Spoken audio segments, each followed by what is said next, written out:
Unaweza usizuiliwe kufanikiwa, lakini muda wa mafanikio yako ukazuiliwa au ukapelekwa mbele. Mwewe kukutana na mtu ambaye alitakiwa awe kwenye nafasi fulani ya uongozi, lakini anapitishwa kwenye kipindi kirefu sana, yaani anasugua benchi sana, anakuja kupata ile nafasi ambayo alitakiwa kuipata pengine hata miaka 10 iliyopita au miaka 5 iliyopita, anakuja kuipata hata baada ya miaka 7, 8, 10. Nini kilichofanyika hapa katikati?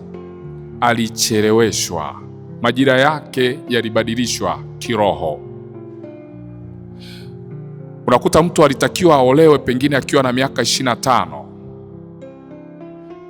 aoe pengine akiwa na miaka 25, lakini mabadiliko, anabadilishiwa majira, unajikuta amesugua benchi sana, anakuja kuoa late. Unaweza ukafikiri kwamba ni jambo la kawaida, lakini sio jambo la kawaida. Ni hivyo hivyo pia unaweza ukabadilishiwa pia hata nafasi yako kiroho. Kwa nini? Mafanikio ya mwanadamu yeyote yapo ndani ya wakati. Yaani mafanikio yako wewe yamefungwa ndani ya wakati wako.